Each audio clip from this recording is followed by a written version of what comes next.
सासू माँ बदल गई। कहानी उस घर की है जहाँ बहू और बेटी को एक माना जाता था, लेकिन फिर।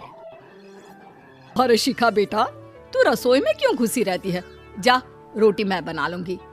नहीं नहीं माँ जी, आप बैठिए, बस सारा खाना बन ही गया है। श्वेता को बोल देती हूँ, वो खाना लगा देगी सबका। सॉरी भाभी, मेरे पास वक्त नहीं है। माँ, मुझे पैसे देना, पार्लर जाना है।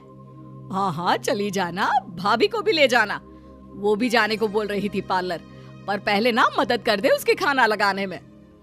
देख माँ, वो बहू है, उसे बहू रहने देना। इतना सर पर मत चढ़ा भाभी को। श्वेता, ज्यादा मत बोला कर। बहू और बेटी में कोई फर्क नहीं होता है। जा जाकर काम कर। ननद को माँ का भाभी से इस तरह प्यार करना बिल्कुल अच्छा नहीं लगता। वो बार बार किसी न किसी तरह माँ को भाभी के खिलाफ भड़काती रहती, लेकिन कोई फायदा ना होता। एक रोज, अरे बेटे किशन, जा बहू को कहीं घुमा कर ला। सारा दिन घर में काम करती रहती है। हाँ हाँ माँ, हम लोग जा रहे हैं ना गोवा। अच्छा जी, भाभी ने तो हमें बताया भी नहीं। वैसे तो सारी पंचायत करती है, ये गोवा वाली बात क्यों छुपा गई हमसे?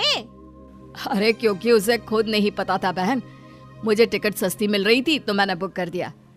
हाँ शिखा, पैकिंग कर ले, संडे हम जा रहे हैं गोवा। दोपहर में शिखा पैकिंग कर रही थी कि सास आ जाती है। ये क्या बहू, साड़ियाँ? अरे गोवा जा रही है घूमने या फिर शादी में मायके हैं? माँ जी, ऐसा कुछ है ही नहीं, समझ में नहीं आ रहा क्या रखूं कपड़े में। अरे तेरी और श्वेता की साइज तो एक ही है। उसके कुछ मॉडर्न कपड़े ले ले, आकर लौटा देना। हाँ माँ जी, ये ठीक रहेगा। शिखा श्वेता के पास जाती है और उससे कपड़े मांगती है। ना जी ना, मैं अपने कपड़े ना दूं। वैसे भी फैल जाएंगे मेरे कपड़े, बहुत महंगे वाले हैं। शिखा मुंह लटकाकर कमरे में आ जाती है तो सास कहती है, चल तैयार हो जा, तुझे मैं शॉपिंग करा कर लाती हूँ गोवा की। बस फिर क्या था, सास बहू निकल जाते हैं मार्केट और एक से बढ़कर एक ड्रेस खरीद कर घर आते हैं। पहले बता देती कि नए कपड़े दिलाने वाली है भाभी को, तो मैं अपने ही दे देती ना भाभी को, मुझे दिला देती नए कपड़े। देख श्वेता, परिवार का मतलब सबके साथ रहना होता है, ना कि सिर्फ अपना सोचना। वैसे भी तुझे अच्छे संस्कार सीखने चाहिए।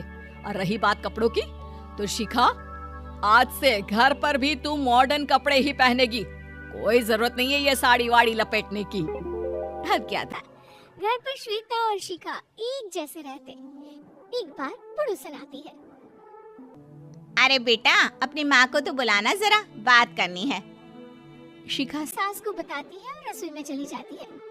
ये आपकी बेटी बहुत बड़ी हो गई है, इसके लिए एक रिश्ता है, कहो तो बता दूं। ये बेटी नहीं बहू है, घर में सब एक जैसा ही रहता है। वैसे मेरी बेटी भी बड़ी हो गई है, कोई रिश्ता हो तो जरूर बताना। पड़ोसन रिश्ता लेकर उन लोगों के घर आती है। तब श्वेता की होने वाली सास कहती है, तो ये घर है, कितने मंजिल का है? और ये बहू ने आपकी क्या पहन रखा है, जीन्स टॉप? अरे भाई, साड़ी वाड़ी नहीं है क्या इसके पास? देखिए, सर्दी है तो साड़ी में बहू कैसे मैनेज करती, वैसे पहनती है साड़ी भी। देखिए, हम लोग ठहरे पैसे वाले लोग, कोई कमी नहीं है हम लोगों के पास पैसों की, बहुत पैसे हैं, जमीन, नौकर चाकर, कार, सब कुछ है। लेकिन घर में संस्कारी बहू चाहिए, समझ रही हैं ना आप? सास कुछ कहती कि श्वेता बोल पड़ती है, हाय रे, नौकर चाकर से लेकर जमीन, कार, पैसा, हाँ हाँ, मुझे रिश्ता मंजूर है मुझे। अरे रुक जा श्वेता, मैं बात कर रही हूँ ना। देखिए, हम लोगों के घर इतनी आजादी नहीं मिलेगी। अरे हाँ कर देना माँ, हाँ कर दे जल्दी से। सास क्या करती, बेटी की शादी ऐसे घर में कर देती है जहाँ ना उनके विचार मिलते हैं और ना ही आचार। शादी के बाद एक रोज फोन पर, श्वेता बेटा एक बार घर आ जा, बहुत दिल करता है तुझे देखने का। माँ, वो घर पर बहुत काम होता है, कैसे आऊँ? बड़ा घर है, लेकिन आने जाने वालों की लाइन ही लगी रहती है। बेटा मैं तो जानती थी उस घर का हाल, लेकिन तू ही नहीं मान रही थी। माँ देख, हर घर का यही हाल है। तेरी बेटी को यहाँ घूंघट हटाने की परमिशन नहीं है और एक तरफ भाभी स्कर्ट पहनकर घूम रही है। बेटा, मुझे क्या पता था कि मेरी बेटी को ससुराल के नाम पर पिंजरा मिल जाएगा। अच्छा माँ, फोन रखती हूँ, सास को गर्मा गर्म रोटी खिलानी है। तुम लोगों की तरह नहीं कि एक रोटी बनाओ, एक सब्जी बनाओ, फिर सारा दिन फ्री होकर घूमो।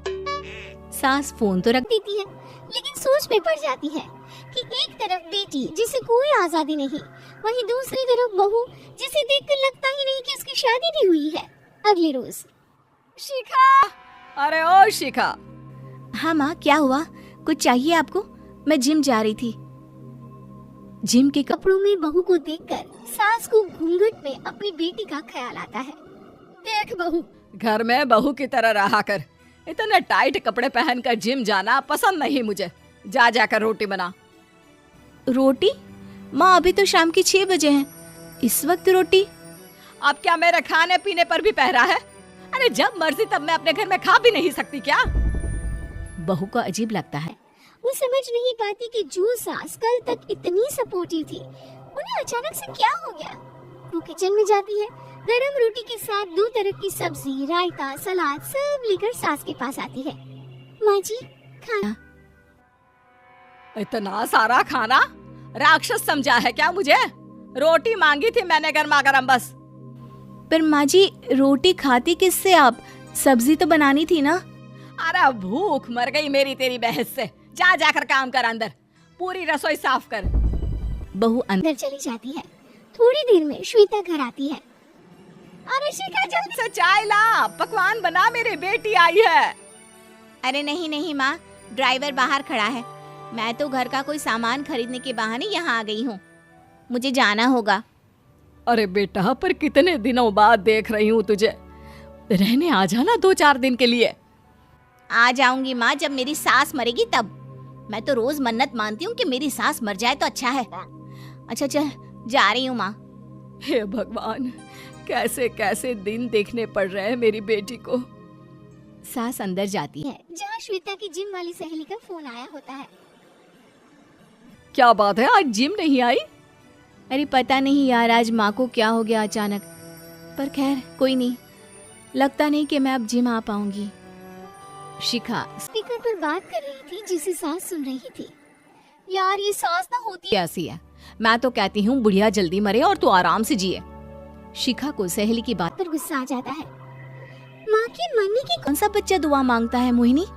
आगे से ऐसी बात मेरे सामने मत करना। हमारे घर की शोभा ही माँ है। क्या हुआ जो थोड़ी सख्ती दिखा रही है?